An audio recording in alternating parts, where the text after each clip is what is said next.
La télé d'ici s'intéresse ce soir au boom des services de livraison à domicile. Comment ce secteur s'organise? Qui sont les acteurs majeurs? On a vu se succéder depuis quelques années différents acteurs. Sont-ils légalement constitués? Enfin bref, on va essayer de parler donc de tout ce qui devrait logiquement vous intéresser avec 4 invités ce soir. Kevin Cessé, il est le directeur général de Mon Artisan. Afoué Marie-Laure Quadio, propriétaire de Abides Express. Ousmane Bamba, président des coursiers, livreurs de Côte d'Ivoire, et Arthur Zahi, chargé de communication et des relations publiques chez Jumia, Côte d'Ivoire. C'est mercredi et l'INSEE fera forcément son cinéma juste après la loupe de Pierre qui s'intéresse ce soir au passage à Sans réserve sur NCI de Adama Bictogo, directeur exécutif du Rassemblement des Oufouettistes pour la démocratie et la paix. Pour le volet artistique, on sera rejoint sur la scène de la télé d'ici par Oswald Kwame. C'est un percussionniste, certainement l'ivoirien ou l'artiste ivoirien le plus connu du côté du Japon. On se souvient notamment de cette vidéo virale dans laquelle il faisait interpréter de grands classiques de la musique ivoirienne par des Japonais. Et bien ce soir, il est l'invité artistique de la télé d'ici. L'essentiel de ce que vous êtes toujours en droit de savoir ici. Bonsoir, bienvenue.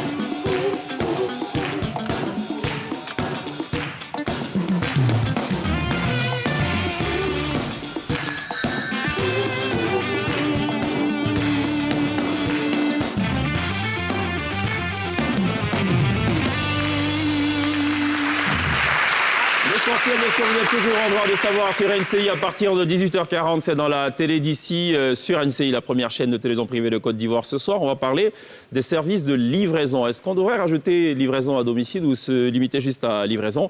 Enfin, on va en parler avec nos invités. Kevin Cessé, bonsoir, bienvenue. Bonsoir, cher Kevin. Directeur général de Mon Artisan. C'est quoi Mon Artisan?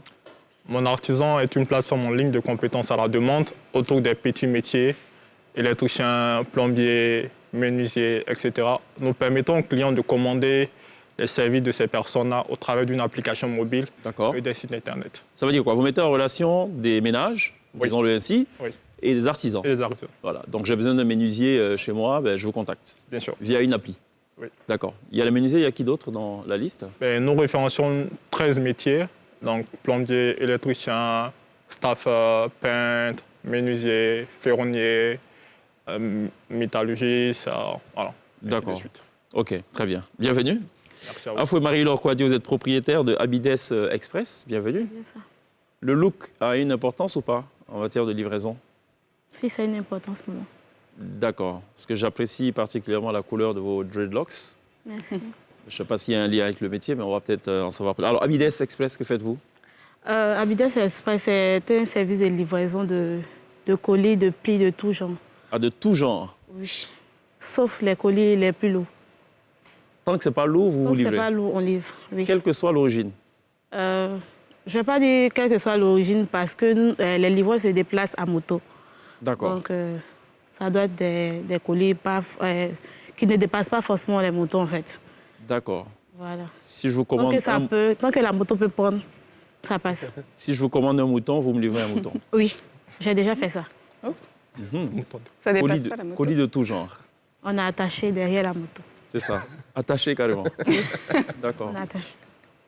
Le jeune homme qui court la prétentaine a finalement rencontré l'élu de son cœur et il s'empresse de la recevoir chez lui. Il est 2h du matin, il n'y a pas de taxi. Vous pouvez livrer la demoiselle en question ou pas? Non, on ne peut pas livrer. Vous avez dit vous livrez tout? Tout est lié au... Si, on livre tout, mais pas à n'importe quelle heure. D'accord. Mais vous pouvez livrer des hommes aussi? Non. C'est ça ma question. Non. J'ai dit des colis et des plis. D'accord. Donc, les hommes, ça ne rentre pas dans la définition de colis. Ça ne rentre pas. Très bien. Enfin, je pense que ça dépend aussi, parfois. Bon, faites pas attention, vous allez comprendre. Ousmane Bamba, bienvenue. Merci. Vous êtes le président des coursiers livreurs de Côte d'Ivoire. C'est la première fois que j'entends parler de cette association qui existe depuis combien de temps? Maintenant, 6 mois. 6 mois? Oui, 6 D'accord. mois. Pourquoi vous décidez de monter cette association? Pourquoi on décide de monter cette association? Parce qu'on a remarqué au sein du secteur de la livraison, trop d'anarchie, au fait. Voilà, du n'importe quoi, au fait, si je peux m'exprimer ainsi. Ben, vous l'avez déjà dit, allez. Bon, OK, d'accord. Donc, c'est un peu pour régulariser tout ça, pour que nos partenaires nous fassent confiance à nouveau. D'accord. Pour qu'on puisse collaborer de manière vraiment pertinente. Je reviens à vous tout à l'heure sur la question de l'anarchie. Juste le temps donc de présenter Arthur Zaï, qui est chargé de communication et relations publiques chez Jumia. Bienvenue. Bonjour, merci. Jumia, c'est le leader sur le marché. Le leader du commerce en ligne. Le leader du commerce en ligne. D'accord. Et de la livraison, non? Tout ça, c'est un... Une chose est de vendre en ligne, une autre est de livrer. Déjà, ce qu'il faut comprendre au niveau des services de Jumia, c'est qu'on ne peut pas faire du commerce en ligne et puis ne pas également gérer le volet livraison. Donc, Jumia est une plateforme de e-commerce qui est présente en Afrique et qui est basée sur 3 piliers essentiels. Donc, nous avons la marketplace qui met en relation des clients et des vendeurs. Nous avons également le service logistique, donc Jumia Logistique, qui gère tout ce qui est transfert de colis et livraison. D'accord. Et colis de tout genre. Nous avons aussi le service de paiement, Jumia Pay, qui gère tout ce qui est transactions. D'accord. Voilà. OK. La logistique, en d'autres termes, les livreurs sont vos employés, sont vos agents. C'est bien ça? Ou est-ce que vous sous-traitez?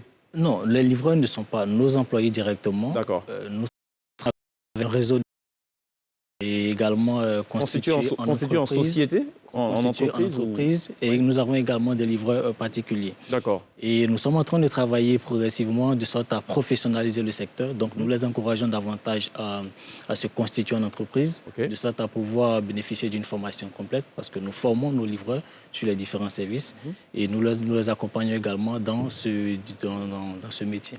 Vous formez vos livreurs, on parle des individus. Quid des entreprises? Est-ce que vous formez aussi les livreurs des entreprises partenaires? Non. Non. Non. OK, d'accord. L'INSEE, ça va? Très bien, merci. Ça va, Pierre? Très bien. Ousmane Bamba, est-ce qu'on peut revenir sur l'anarchie dont vous parlez? Voilà, l'anarchie. Aujourd'hui, on a remarqué qu'aujourd'hui, le secteur de la livraison est prometteur. Et effectivement, parce que nous avons plus de, peut-être je peux dire, 300 structures de livraison, 200 structures de livraison. L'anarchie, elle vient... 200-300 livreurs ou 200-300 sociétés de livraison? Bon, je peux dire de livreurs. Ouais. Plus que ça, même les livreurs sont plus que ça. Sur l'étendue du territoire ou sur Abidjan? Sur l'étendue du territoire, en fait. OK. Voilà, parce que même à Boaké, ça se passe aussi là-bas. D'accord. Voilà. Donc l'anarchie, elle vient où il y a le manque de considération pour le partenaire. Ça veut dire quoi, concrètement? Le manque de considération, elle vient où Exemple, madame, s'il vous plaît. L'INSEE, elle passe une commande sur Jumia, si je peux, voilà. Et le livreur qui vient livrer, il n'est pas présentable, au fait. Oui. Il n'est pas présentable pour l'article qu'il vient livrer, au fait. Oui. Voilà.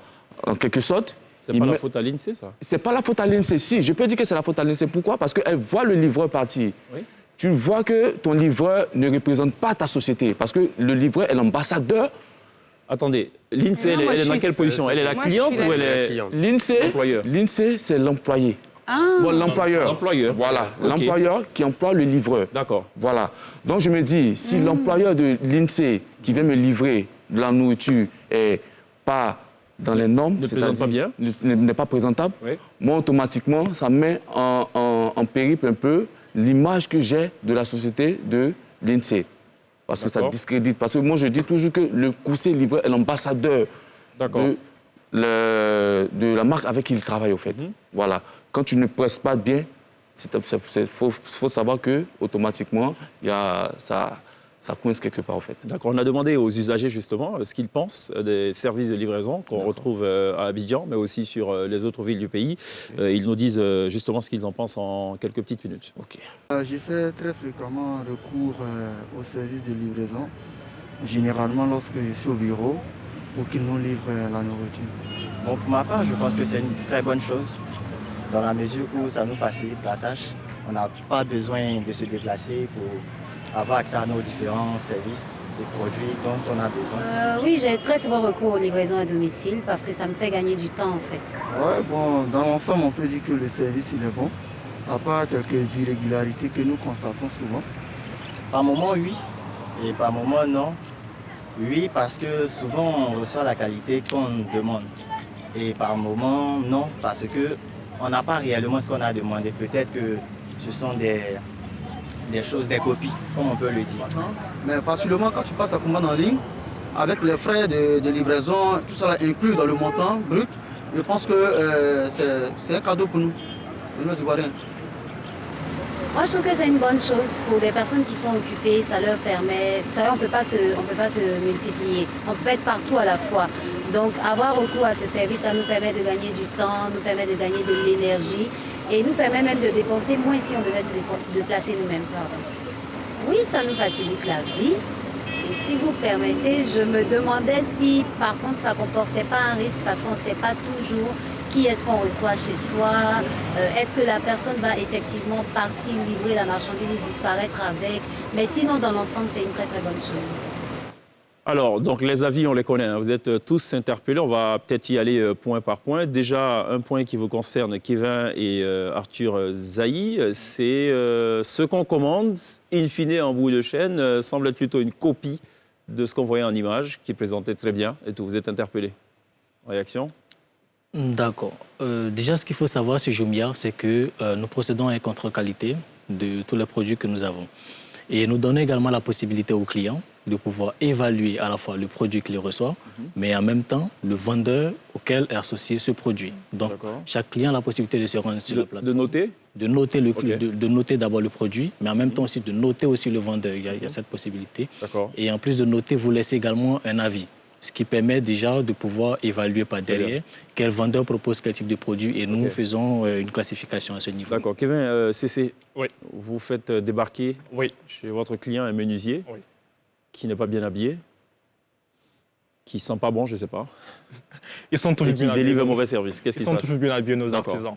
Déjà en amont, il faut noter que mon artisan sélectionne les artisans du réseau selon des critères rigoureux, qui passent par des tests d'entrée, des entretiens de motivation. Nous vérifions les références clients de nos artisans et nous leur faisons signer un contrat de partenariat avec une charte qualité où ils s'engagent à assurer un service de qualité. Qui définit les frais d'intervention ? Les frais d'intervention sont définis par le marché, les frais d'intervention sont homologués. Donc vous avez les frais d'intervention sur l'application directement. D'accord. Voilà, vous avez une fuite d'eau, vous allez sur l'application et vous avez le prix qui a. Donc c'est assez transparent. Moi, je voulais revenir sur ce que la dame a dit. On parle de qualité. Et si, par exemple, la qualité ne nous convient pas, qu'est-ce que vous faites ? Est-ce que vous renvoyez le produit ? Est-ce que, si, par exemple, je commande de la nourriture arrive, ce n'est pas du tout ce que j'avais commandé, est-ce que vous renvoyez un produit ? Ou est-ce que, parce qu'on peut laisser des avis, on peut dire oui, ça ne nous convient pas, mais si après on reste comme ça, c'est un peu compliqué. D'accord. Concernant la nourriture, c'est un point qui est très essentiel. Pourquoi ? Parce qu'avant même que la commande ne soit traitée et qu'elle soit livrée, nous avons un service client qui est disponible. Donc, dès que vous finissez d'enregistrer votre commande sur l'application Jumia Food, on vous recontacte, histoire de confirmer avec vous les détails. S'il y a éventuellement un produit qui pourrait manquer dans la commande que vous avez faite, on vous précise. Attention, vous avez demandé X produit, mais il n'est plus disponible. Est-ce qu'on peut vous proposer ceci en substitut ? Donc, si vous validez, on vous envoie les éléments. Les éléments concernant la nourriture, la qualité de la nourriture, nous faisons attention avant d'autoriser un vendeur à pouvoir exposer ces différents produits sur la plateforme Jumia Food. Donc, à partir du moment où un vendeur est disponible sur la plateforme Jumia Food et qui propose ces différents menus, nous avons pris le soin d'évaluer déjà son service et ses produits également qu'il propose. Donc, nous sommes très nets là-dessus. Oui, mais si ça peut arriver quand même. Vous avez jamais reçu parfois de la nourriture qui ne correspondait pas trop à ce que vous aviez commandé ? Qu'est-ce que vous faites dans ce cas-là, si ça arrive ? Elle commande des feuilles de vigne et elle reçoit plutôt du taboulé. Voilà. Disons que ce sont... Est-ce que vous me remboursez ? Est-ce que je reçois une deuxième fois des feuilles de vigne ? Est-ce que moi, c'est ça qui... Qu'est-ce que vous faites concrètement ? Oui, en fait, à ce niveau, s'il se trouve que le produit que vous avez commandé, ce qui est déjà très rare, n'est pas celui qui vous a été envoyé, on a la possibilité de pouvoir saisir déjà le vendeur. Nous prenons contact avec le vendeur et puis vérifier. Mais comme je vous le dis, nous n'avons jamais eu de cas dans ce genre et nous faisons très attention de ce temps de à ne pas en avoir. Alors, Afou Marie-Laure, on a parlé aussi de la question de la sécurité des clients, puisque vous faites venir chez vos clients des personnes étrangères, est-ce que vous avez notamment une enquête de moralité déjà qui est faite en amont pour connaître tous vos livreurs, leurs antécédents et tout? Ah oui. Déjà, comment je fais les recrutements? Quand je fais les recrutements, ils font d'abord des tests. Après les tests, je vais personnellement chez chaque livreur. Quel genre de tests? Ils font des essais, en fait, sur le terrain. OK. Parce qu'il y a des livreurs qui ne sont vraiment pas courtois et polis. Donc, j'essaie de les envoyer sur le terrain pour voir les retours que les clients vont me faire. En fonction de ça, je garde le livreur qui est bon, qui est poli et tout. Après cela, je vais connaître chez les livreurs pour m'assurer que s'il y a un problème, je pourrai le retrouver facilement. Voilà, donc je rencontre le plus souvent leur mère, leur père et tout. Je prends aussi leur numéro. Vous avez combien de livreurs? Vous avez combien de livreurs? Présentement, j'ai 7 livreurs. D'accord. Voilà. Alors, pourquoi d'ailleurs vous vous intéressez tous, chacun au marché de la livraison? Enfin, Jumia, on sait, mais pour vous personnellement, est-ce que vous avez senti que c'était le filon qui se développait en Afrique? Évidemment, je pense qu'aujourd'hui, les consommateurs de la classe moyenne souhaitent avoir des canaux fun, des canaux digitaux, pour ne plus avoir à sortir, à chercher des éléments et tout. Donc, chacun a un smartphone aujourd'hui. Donc, les clients préfèrent commander via une app pour pouvoir... Déjà, ça permet de pouvoir avoir pas mal d'informations sur le produit avant que le produit arrive vers le client. C'est rentable, la livraison? C'est rentable. La livraison de services. De services, oui. Et en livraison de produits? C'est rentable. On est dans un ordre de combien de chiffre d'affaires mensuel avec 7 livreurs? Bon, d'habitude, c'est la question de chèque, hein, mais... Mais ça va, je vous la passe la question. Elle va y répondre, non? On croise les doigts? Bon. Bon, c'est rentable. C'est rentable, c'est mieux. Est-ce que...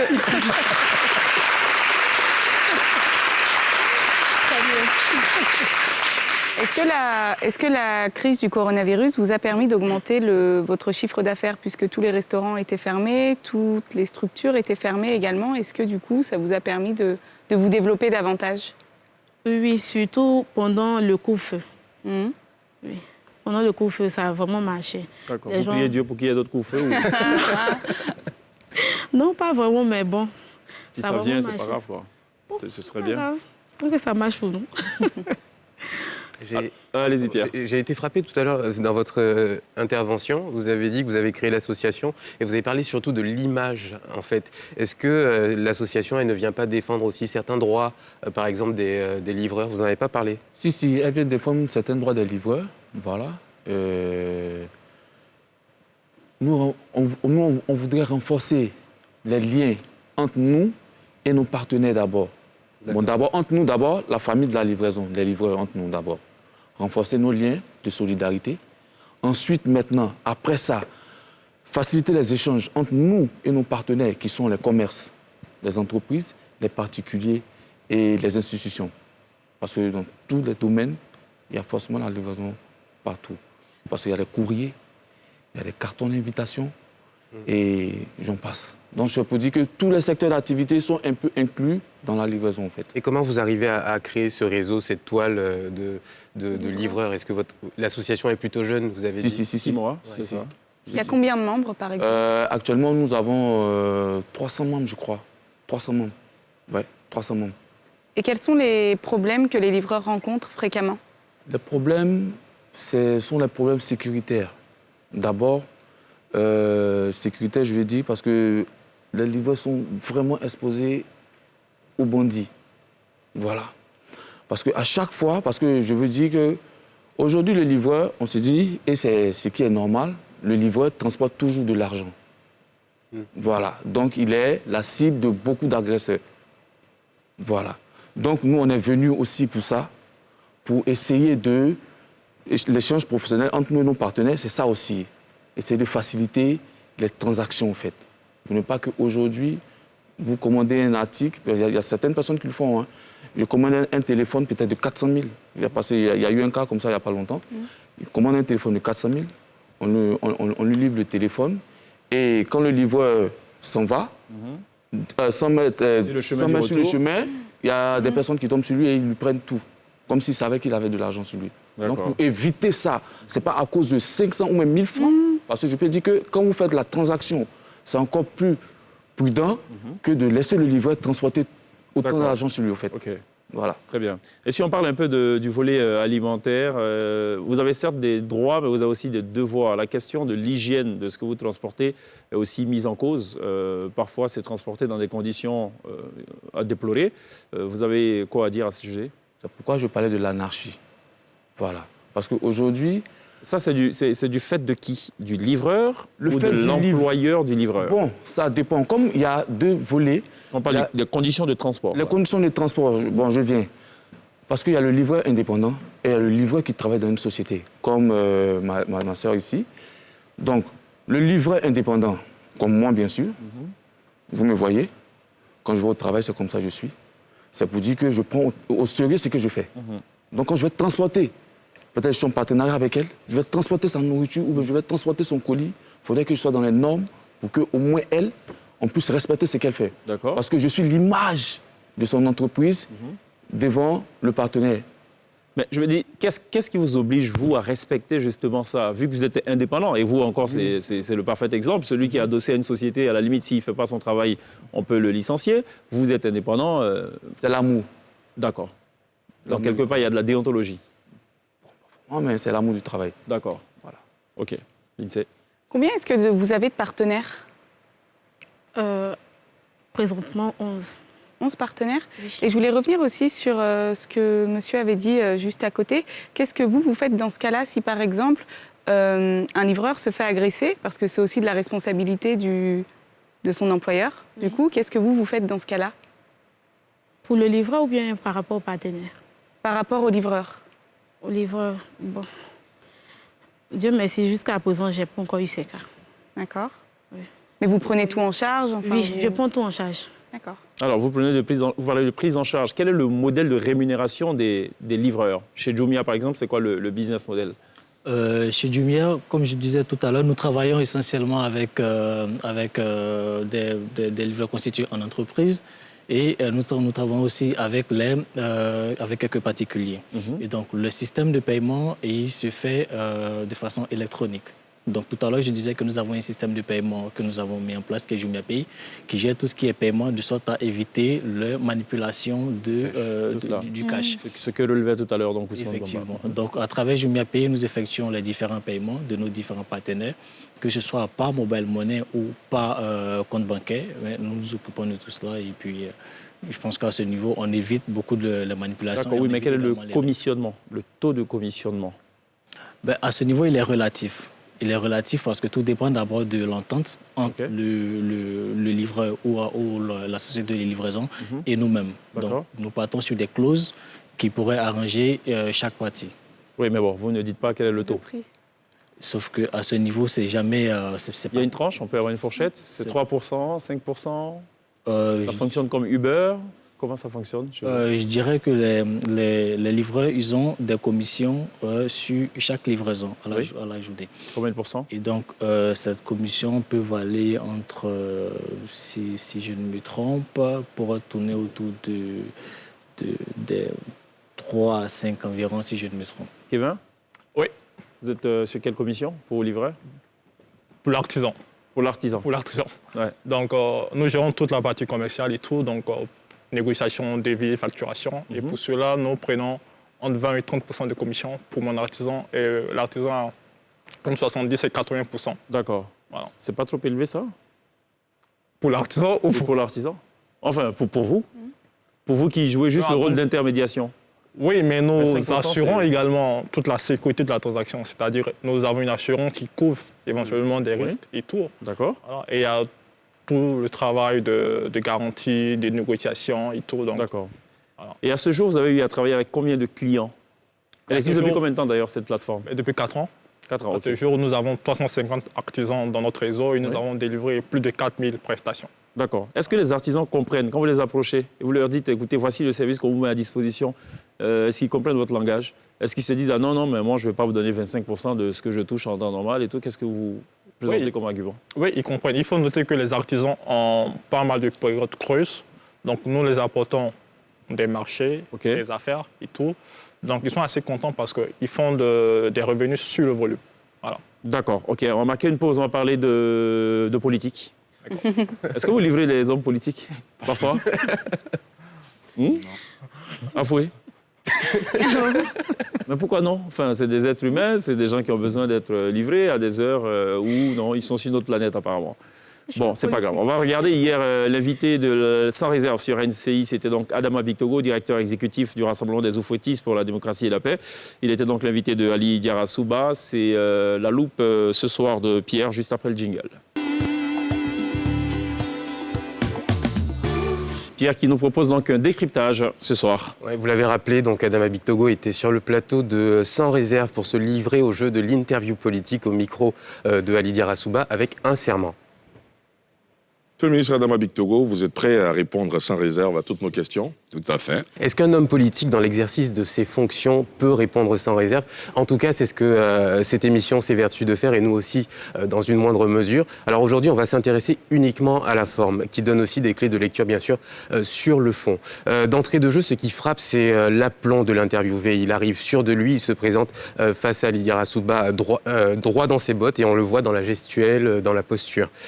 Progressivement, donc, Ali va installer donc, la conversation et va l'emmener sur des questions qui deviennent de plus en plus sensibles, comme celle-là.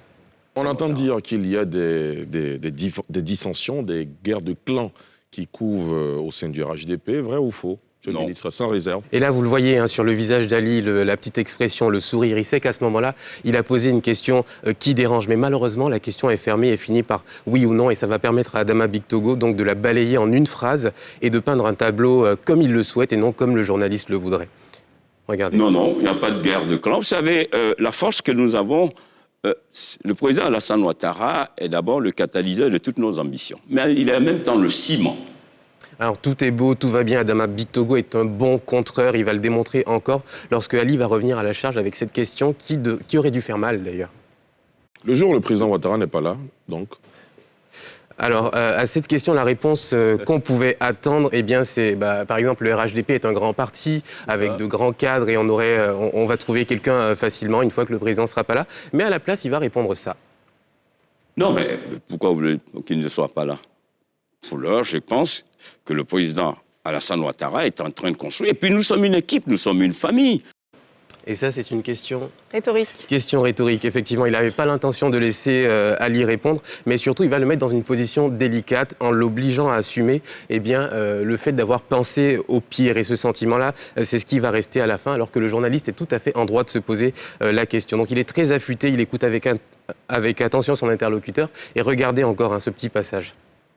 Alors, l'opposition mène tout en œuvre à Port-Sunir, Henri Konan Bédier, Pascal Afin-Guessant, Guillaume Soro, Mamadou Koulibaly, Mabry Touaqueux, Assouadou, tous essaient de parler d'une même voix. Cela inquiète-t-il le RHDP? Alors, regardez ce qu'il va faire. Je vois bien que vous dites qu'ils essaient de parler d'une même voix. Ça veut dire qu'ils ne parlent pas d'une même voix. Il reprend les propos du journaliste et il lui laisse encore une fois la responsabilité. Il se dédouane totalement de ce qui est dit.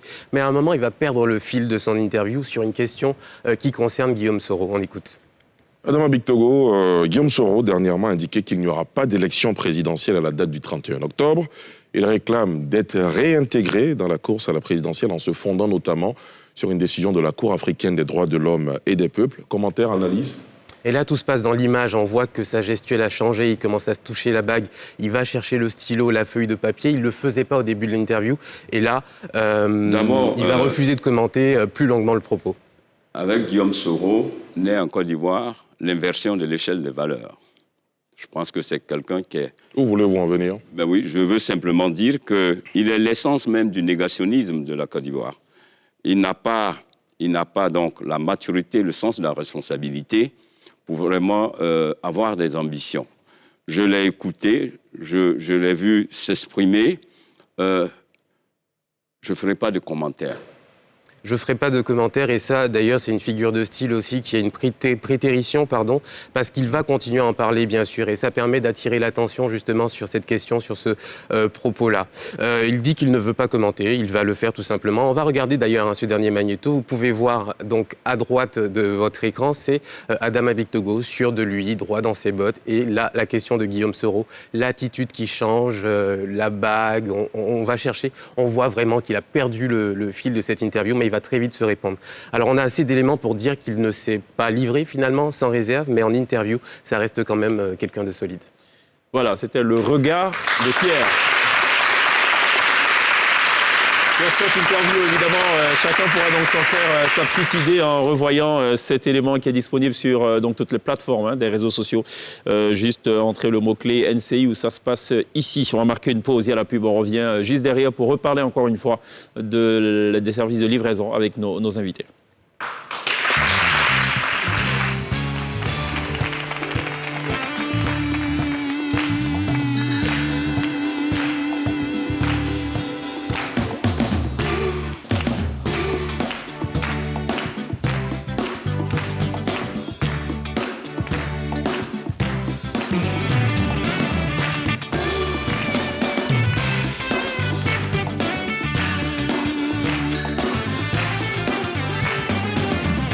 Vous faites toujours très bien de nous rejoindre dans la télévision sur NCI du lundi au vendredi à partir de 18h40. Ce soir, on parle du boom des services de livraison avec 4 invités. Kevin Cessé, directeur général de Mon Artisan. Ousmane Bamba, président des coursiers livreurs de Côte d'Ivoire. Afoué Marie-Laure Quadio, qui elle est propriétaire de Abides Express, et Arthur Zahi, chargé de communication et des relations publiques chez Jumia. Est-ce que si je vous demandais quelles sont les communes, peut-être pas valables pour vous et peut-être pas pour Jumia, les communes où on commande le plus? Pourriez-vous me le dire? Cocody. C'est vrai? Oui, c'est Cocody. Comment vous l'expliquez? Bon. Peut-être par rapport aux restaurants qui sont nombreux là-bas. Il y a aussi Makori aussi, où ça livre aussi beaucoup là-bas aussi. Pourquoi? Ils n'aiment pas se déplacer? Ou c'est quoi l'explication? Les gens sont devenus paresseux. D'accord, donc à Cocody, on est plus paresseux que dans les autres communes. Dans les autres communes, ouais. Ah, il assume. Je me dis. Pierre habite Cocody, l'INSEE, pareil. Vous confirmez ce qu'il dit? Ouais, moi, je passe mon temps à me faire livrer, mais ce n'est pas de la paresse. Parce que, voilà, c'est ce que je voulais dire. Quand on calcule, par exemple, si je dois aller faire une course dans un supermarché qui n'est pas loin, je vais payer 2 fois le prix du taxi, donc l'aller et le retour. D'accord. Alors qu'en payant juste 500 ou 1000 francs de livraison, finalement, j'ai mon produit. D'accord. Et c'est surtout économique, en fait. OK. C'est donc à Cocody, en fait, finalement, ils ne sont pas forcément paresseux, c'est peut-être des gens smart aussi. Ah oui, je pense que c'est une gestion de l'argent. C'est cela. Ouais. Peut-être un peu plus avare. Non, pas vraiment. Pas avare. Seulement qu'ils n'aiment pas se déplacer, c'est tout. D'accord. Quel est le type de contrat des livreurs? C'est des contrats de travail, c'est des contrats de prestation, ou il n'y a aucun contrat, je vous rémunère, vous me remettez ou vous rendez le service, point final? Bon, ça Quelles dépend. sont les formes de contrat? Ça dépend. Comme je dis, il y a les livreurs indépendants et les livreurs qui sont salariés dans les sociétés. OK. Voilà. Le livreur indépendant, comme moi par exemple, avec toutes les prestations, avec les partenaires, je signe un contrat. D'accord. Voilà. Un contrat en bonne et due forme. C'est quel type de contrat? Un contrat de travail ou de prestation. OK. Ça dépend. Ça dépend de la structure en face de moi. OK. Voilà. En fait, n'est pas déclaré à la CNPS. C'est juste Non. un contrat qui dit quand je livre, qui définit en fait, en gros, la grille tarifaire. La grille tarifaire. OK. Voilà. Est-ce qu'il n'y a pas de couverture en cas d'accident, par exemple? Parce qu'il y a beaucoup d'accidents dans lesquels sont impliqués de plus en plus des livreurs. Si, bien sûr. C'est pour ça que je dis les indépendants. Oui. Nous, les indépendants, nous, on prend en tout cas tout le nécessaire pour pouvoir nous mettre en protection, en fait. On a notre assurance maladie. OK. Voilà. L'assurance pour la moto. Mhm. Voilà. Et bon, ce sont les plus importants, en fait. Maintenant, chez les salariés, il y a plein qui n'ont pas d'assurance. Et la moto, elle est assurée, mais celui qui conduit la moto n'est pas assuré. Et ce qui n'est pas normal. D'accord. Donc, c'est pourquoi aussi l'association vient aussi pour pouvoir défendre ces personnes-là aussi face aux structures qui les emploient. Voilà. Vu que dans l'association, nous faisons de la formation, voilà, on forme des gens au métier de la livraison. Pour que si l'INSEE emploie un livreur de l'association, qu'elle soit tranquille et qu'elle dorme tranquille, en fait. Voilà. Parce que c'est quelqu'un qui va prendre sa course et lui donner dans de bonnes conditions. Voilà, quelqu'un qui, quand elle va voir, elle va respecter parce que c'est sera propre. D'accord. Va bien sentir. Je ne sais pas si je vous ai posé la question sur la rémunération. Vous êtes rémunéré comment? La rémunération, bon, aujourd'hui, on est devant un fait où aujourd'hui la grille tarifaire n'est pas respectée. D'accord. Voilà, c'est-à-dire que chacun se lève aujourd'hui, il donne son tarif. Comment vous pouvez comprendre qu'aujourd'hui, un particulier ou bien, bon, un particulier, je vais dire, fait la livraison à 500 francs partout à Abidjan? C'est pas normal. C'est-à-dire que le livreur est rémunéré 500 francs sur chaque livraison, quel que soit l'endroit à Abidjan. Et quelle que soit l'heure. Quelle que soit l'heure. 500 francs partout à Abidjan. Ce qui n'est pas normal. Bon, c'est d'autres indépendants qui le font. D'accord. Voilà. Mais il y a d'autres structures aussi qui le font pour avoir plus de clients, en fait. Or, quand c'est comme ça tue le marché, au fait. Et en moyenne, combien gagne un livreur par mois? En moyenne, combien doit gagner ou combien gagne un livreur par mois? Combien gagne, d'après vous, et combien gagne? Combien doit gagner d'abord? Moi, je dis combien doit gagner un livreur par mois? Au moins minimum, je peux dire 100 000. Minimum 100 000. C'est-à-dire, on signe un contrat en bonne et due forme où il y a des charges sociales qui sont incluses là-dedans, en fait. L'assurance maladie, la prime de risque et aussi l'assurance maladie, la prime de risque. Et combien gagne?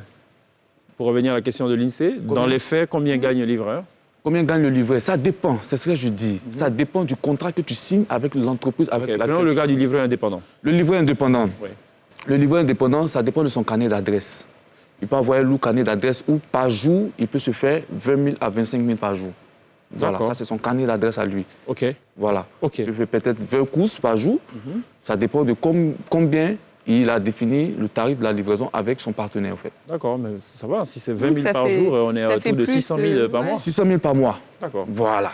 C'est pour dire que le métier est noble, mais ne pas structuré, au fait. D'accord. Voilà. C'est à qui de structurer ce métier? C'est à vous? C'est à qui de structurer? C'est à de l'association? Nous tous. Parce que l'association peut venir avec l'esprit. En fait, l'association, je pense, doit impulser le mouvement. Ça doit être ça. Bon, oui, en quelque sorte, mais c'est de régulariser le secteur. Oui, mais... Non, je voulais m'intéresser à la livraison de services. Vous fonctionnez un peu, peut-être, c'est un peu le rôle des pompiers, en fait. Au final, vous avez un truc, un dégât des eaux chez vous, il faut intervenir rapidement. Mais il y a ce problème-là de l'adressage aujourd'hui des rues. Est-ce que les GPS marchent? On a souvent ce problème-là. On appelle pour demander où est-ce qu'on se trouve. Et là, peut-être que vous pouvez tous répondre. Ils sont tous concernés, tous les services de livraison.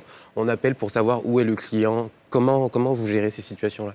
Aujourd'hui, je pense que l'adressage des rues n'est pas parfait. Donc, on est obligé de faire avec. Donc, il y a notamment l'adressage des rues, il y a les moyens de paiement qui doivent être mis à niveau pour permettre à tous les services digitaux de pouvoir évoluer. Voilà, c'est un réel problème parce qu'il faut appeler le client. Le client te dira, je suis derrière l'immeuble, derrière la femme qui vend la loco. Et c'est compliqué, en fait. Parce que si l'immeuble a changé de couleur, si l'immeuble n'est plus jaune, D'accord. Zaï, vous êtes confronté à cela aussi? Et effectivement, il faut dire que le problème d'adressage aujourd'hui est très sérieux en Côte d'Ivoire parce que nous avons même des livreurs qui, parfois, sont en difficulté pour pouvoir livrer certaines commandes. Ce qui fait que si vous avez vu la nouvelle version de l'application Jumia Food, vous verrez qu'il y a une option GPS qui a été activée, ce qui demande maintenant que l'utilisateur active le GPS de son smartphone, de sorte à ce qu'on puisse localiser exactement la rue. Et aussi, il y a des informations complémentaires qui peuvent renseigner, notamment le quartier, comme Kevin l'indiquait, parce qu'aujourd'hui, le problème d'adressage complique vraiment, je dirais, la livraison des différents colis et l'activité de nos C'est bien de parler d'adressage parce que demain, on sera avec le directeur général de la Poste et il est fortement concerné par la question de l'adressage. On pourra évoquer donc la question avec lui. Ce sera bien. Ce serait bien. D'accord. Alors, oui, allez-y. Je voulais ajouter que pour faciliter un peu la tâche aux livreurs, moi, je leur dis de prendre toujours les pharmacies en référence. OK. Voilà. D'accord. Parce que, par exemple, dans mon quartier, il y a 3 pharmacies. Oui. Voilà. Donc, forcément, il y a une pharmacie qui est un peu plus proche de moi. D'accord. Donc, quand ils arrivent, qu'ils ne se retrouvent pas, je leur demande de demander aux clients s'il y a une pharmacie un peu plus proche de son lieu d'habitation. À partir de là, ils retrouvent un peu plus facilement. D'accord. L'INSEE, bien. Peut-être pas dans le, pas dans le service, mais la notion de point relais aujourd'hui, est-ce que c'est quelque chose que vous envisagez dans la livraison, c'est-à-dire un endroit où on va déposer le colis pour que le client vienne le récupérer? Non. Je sais que vous le faites, ça fonctionne bien. Et effectivement, chez Jumia, nous avons plusieurs points relais déjà partout en Côte d'Ivoire. Et nous continuons d'en ouvrir d'autres dans les régions les plus éloignées, de sorte à pouvoir créer une certaine proximité avec nos clients. Donc le client a la possibilité de passer sa commande et de sélectionner le point relais. Mais là, nous sommes dans le cadre de la livraison de produits de façon générale, pas de nourriture. Pour la nourriture, il faut une adresse précise. Parce que lorsqu'on commande la nourriture, on veut son plat qui sera assez chaud et qui sera prêt à être consommé maintenant. Ce qui est différent des différents points relais. Moi, je vais juste poser peut-être une question qui fâche. Concernant Jumia Food, il y a Glovo qui vient d'arriver donc sur le marché. Est-ce que Glovo vous a fait du mal, du tort, concernant votre chiffre d'affaires? Bien, je dirais que... C'est un marché libéral. Tout le monde peut y entrer. C'est plutôt rassurant parce qu'on voit aujourd'hui qu'il y a plusieurs acteurs qui proposent même les différents services de livraison. Donc on a même les réseaux sociaux, on a des gens qui vendent les artistes sur les réseaux sociaux, on en a également qui proposent ce genre de services, comme vous êtes en train de le dire. Mais aujourd'hui, je dirais que le plus grand concurrent aujourd'hui, c'est le marché offline. Ce marché offline parce que nous sommes dans une phase d'éducation, d'accord, du consommateur ivoirien. Il faut expliquer ce que c'est que le marché offline. Le marché online, c'est online. Offline, c'est pas online. Le marché offline, c'est le marché physique. Donc, c'est-à-dire, d'ailleurs, pour ce qui est des produits divers, c'est soit peut-être aller au marché, le marché physique, aller chez la dame qui vend le plat dans le restaurant juste à côté. Donc, c'est principalement le marché physique. En ce qui concerne les opportunités de livraison, de commande en ligne et de livraison, nous dirons que si on voit aujourd'hui qu'il y a plusieurs acteurs qui s'amènent, qui s'aventurent sur le terrain, ce qui signifie qu'il y a un réel besoin. Donc, s'il y a un réel besoin, il revient à dire également qu'il y a quelque chose à faire pour pouvoir satisfaire le besoin des consommateurs. Donc, nous mettons en place toutes les mesures nécessaires pour pouvoir être là auprès du consommateur, répondre à ses besoins, tout en incluant également des solutions innovantes progressivement en fonction des besoins naissants, puisque les besoins naissants... D'accord. Est-ce que la rémunération des livreurs ou des entreprises de livraison est fonction de la distance? Parce que ce qu'a dit Ousmane Bamba, c'est assez grave quand même. 500 francs, quel que soit le point final, il y a un problème là. Je pense à ce niveau que si Ousmane Bamba s'exprime ainsi sur ce sujet, c'est en conséquence d'un fait qui s'est produit. Mais ce que nous faisons chez Jumia, c'est que nous mettons l'accent sur la promotion, d'accord, de ce nouveau secteur qui est dédié à la livraison. Donc nous, en même temps que nous faisons la promotion de cet endroit, nous accompagnons également... Ça, on a compris, vous formez, vous avez tout dit en début d'émission, on a parfaitement compris, mais ce qu'on veut comprendre, c'est que la commission, elle est fixée, ce que vous payez au livreur, il est fixé sur la base de quel barème? Est-ce qu'on paye la même chose à un livreur qui part de Trècheville pour PK18? Est-ce qu'on ferait de même pour un livreur qui part du plateau à Trècheville? Les frais de livraison sur l'application Jumia Food, si vous pouvez le remarquer, sont fonction également de la distance et de la localisation du restaurant. Donc c'est clair que quelqu'un qui est présentement en activité à Cocody, qui veut passer une commande et qui choisit un restaurant qui est à Makori, la distance n'est pas la même. Donc à partir de ce moment, il y a problème.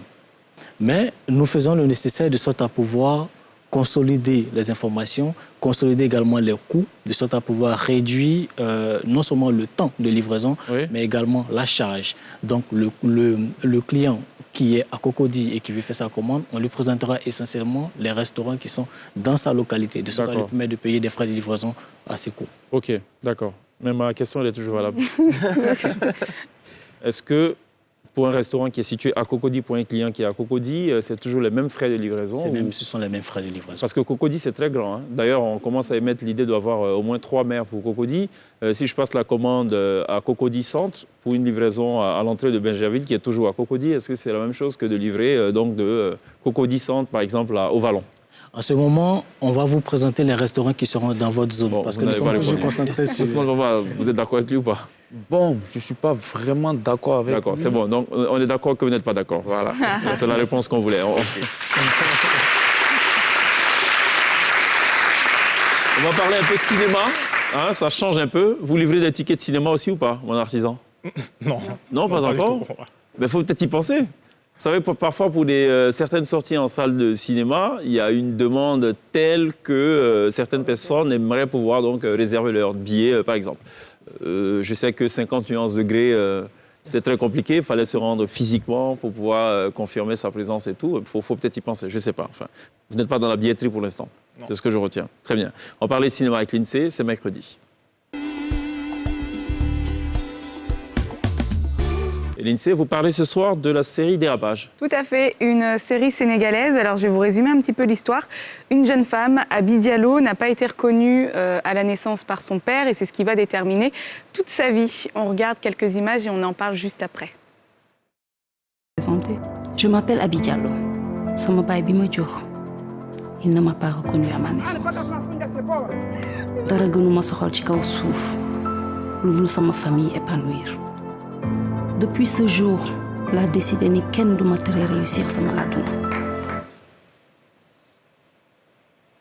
Alors, l'INSEE Donc, Abi Diallo tombe amoureuse d'un homme plus jeune qu'elle.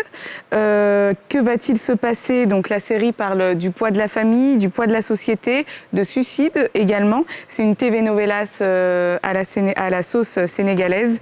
Ça s'appelle Dérapage et c'est à regarder ici même sur NCI à partir du mois de novembre à 20h40. C'est cela, ce sera donc tous les mardis, c'est cela, à partir du mois de novembre, 17 novembre, vous avez dit? Tout à fait. 17 novembre, c'est oui, ça? D'accord, voilà. Donc 20h30 sur NCI, diffusion exclusive, inédite sur NCI. Et pour la petite précision, cette série fait partie du top 3 des meilleures séries au Sénégal. Une série de très belle facture avec donc Maîtresse d'un homme marié et Golden. Voilà, pour ne citer que ces séries-là. On marque une pause, il y a la pub. On revient juste derrière pour l'avant-dernier virage. N'oubliez pas, on sera rejoint dans quelques petits instants seulement sur la scène de la télé d'ici par Oswald Kwame. On en parle juste après la pub.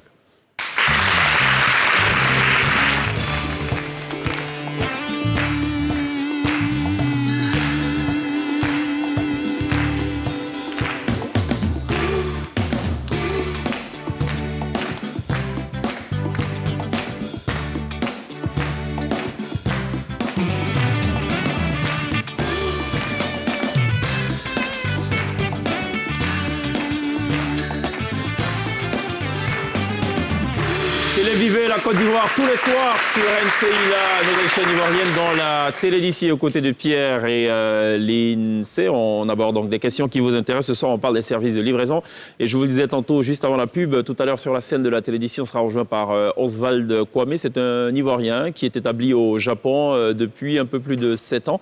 Et là-bas, il y a exporté, sinon downloadé, on peut le dire ainsi, la culture ivoirienne. Il a même réussi l'exploit de faire interpréter bien de succès de la musique ivoirienne par des Japonais, fait d'ailleurs totalement surprenant. Je vous propose d'ailleurs de regarder ce petit medley, juste pour vous en faire une petite idée. Et, évidemment, en fin d'émission, il sera live, donc en chair et en os, sur la scène de la télé d'ici.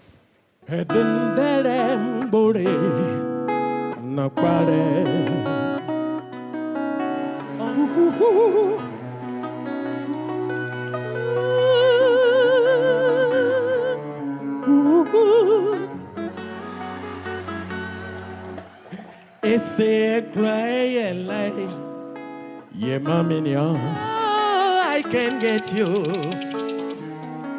Etendero, I nearly say Jojo, pia, pia, pia, pia, pia, pia, yeah. Mose moiso. Shut up. You talk too much. Shut up.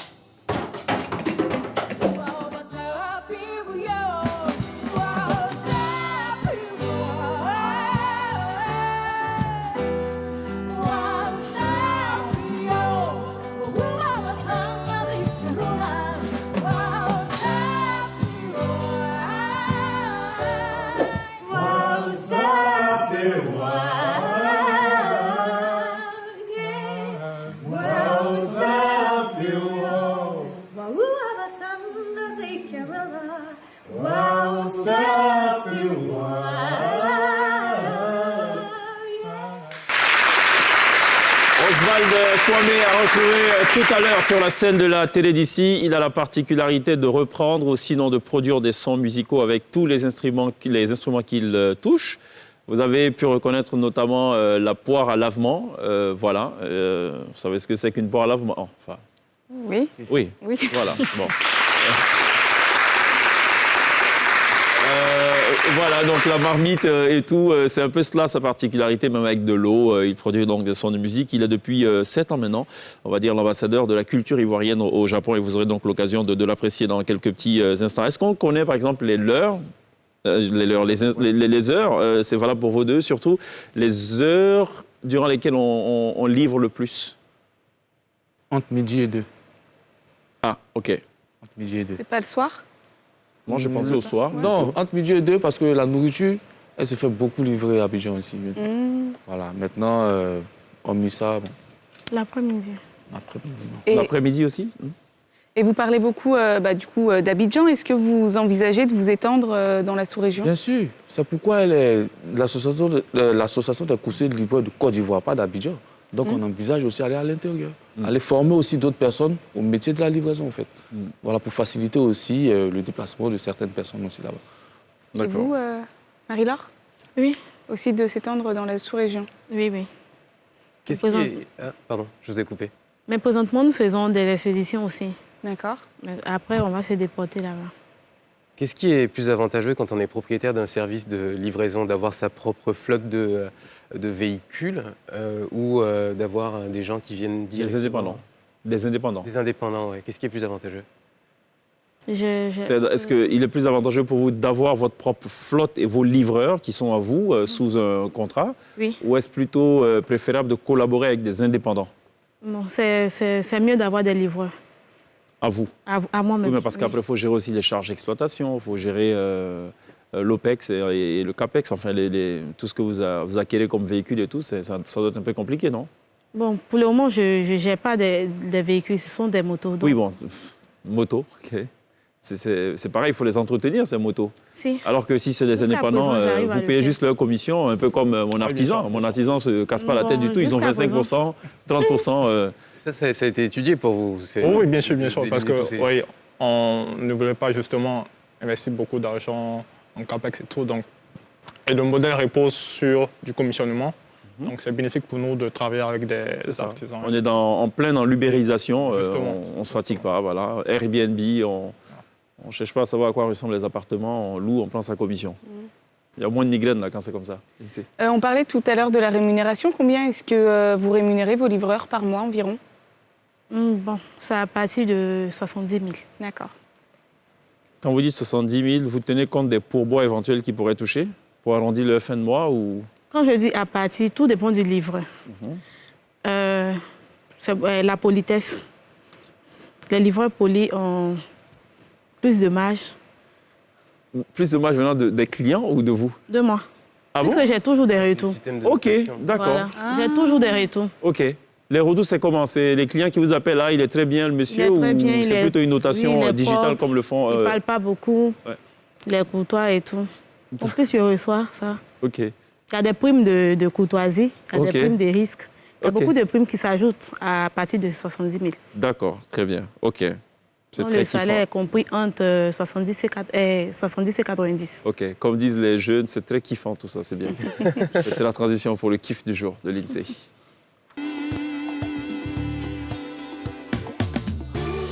Omari, le plus jeune chef...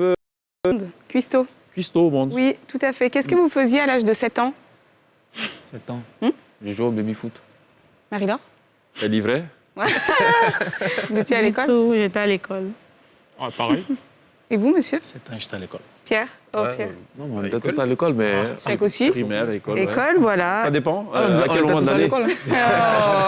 À l'âge de 7 ans, durant la période scolaire. La période scolaire, ça dépend. Voilà. C'était quoi, samedi après-midi ou mercredi? Je ne sais pas, là vous m'en demandez trop, Chèque. OK, désolé.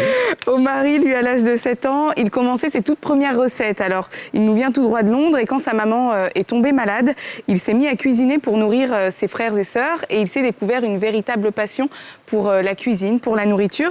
Et il est devenu vegan, par exemple, lorsqu'on lui a dit, et lorsqu'il s'est rendu compte que les vaches ne mouraient pas seulement de vieillesse, mais mouraient parce qu'on pouvait les retrouver dans les hamburgers ou dans les sauces. Donc depuis, il a dit, non, c'est bon, je deviens vegan. À 12 ans, il cuisine toutes sortes de recettes. Il a créé une page Instagram. Il a créé également une page YouTube. Après, je suis toujours fascinée quand je vois des enfants comme ça manier les réseaux sociaux ou créer même une société, puisqu'il a créé une société qui vend ses propres biscuits. Okay. Et on peut se poser la question de l'innocence. Mais bon, tant qu'il a l'air épanoui, visiblement, sur ses photos, tout va bien. D'accord. Pas d'épée sur le dessus de la tête, apparemment, ouais. C'est son initiative propre. Tout à fait. Ok, très bien. Merci Lindsay pour ce kiff du jour. On marque une pause, ce sera la toute dernière. On sera rejoint dans quelques petites secondes seulement sur la scène de la télé d'ici par le percussionniste Oswald Kwame. Restez avec nous.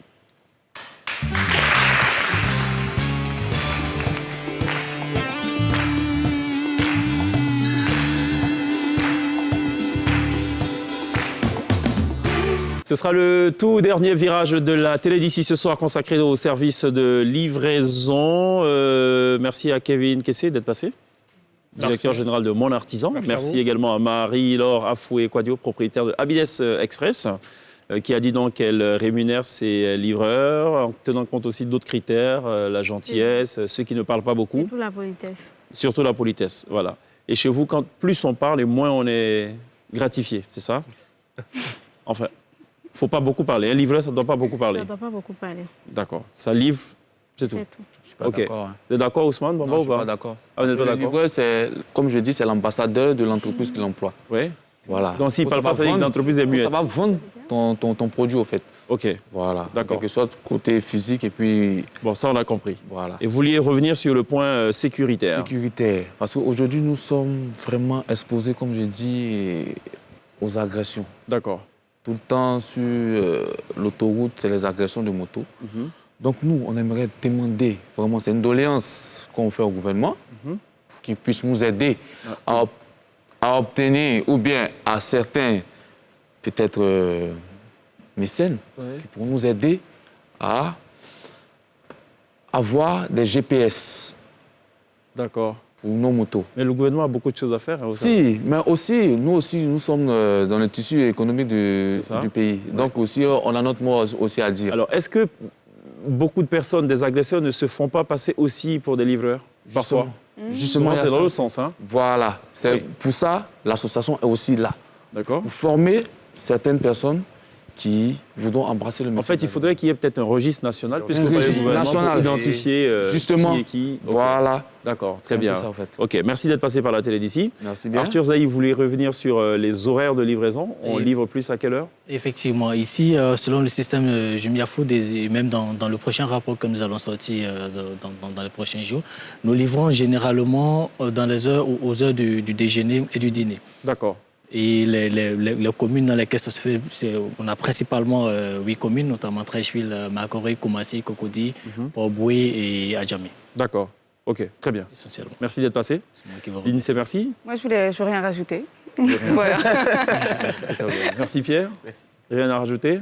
Non, tout va bien, ça va. D'accord. Moi, je rajoute juste une petite chose. Oui. On reçoit maintenant live sur la scène de la télé d'ici Oswald Kwame, percussionniste, qui officie d'ailleurs depuis plusieurs années, qui a accompagné bien d'artistes. Hein. Frédéric Mewe, qui s'est exporté, on l'a dit donc, en Asie, principalement au Japon, où il a été d'ailleurs fait ambassadeur de la culture ivoirienne depuis maintenant 7 ans. On va le retrouver dans quelques petites secondes seulement, juste le temps de remercier donc, les élèves de IFDEC à Bobo qui nous auront accompagnés tout au long de cette émission. On se retrouve demain, jeudi. D'ici là, take care. Oswald Kwame est accompagné de la T-Band right now sur la scène de la télé d'ici.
d'Ivoire, oh yeah.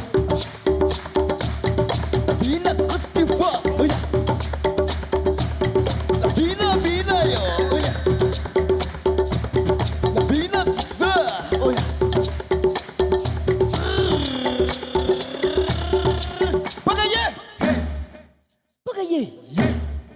Pagaye, la Bina Côte d'Ivoire, oh yeah.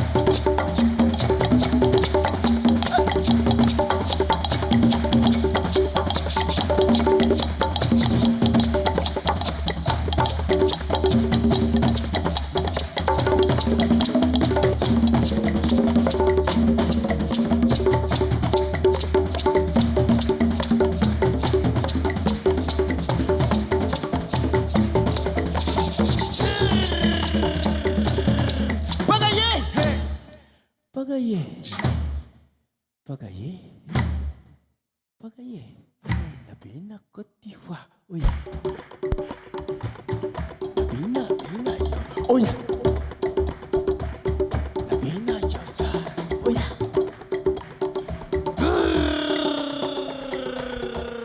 Pagaye, Pagaye, Pagaye, Pagaye.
Oswald Kwame, accompagné de la Tiben. Merci de l'applaudir. Good job.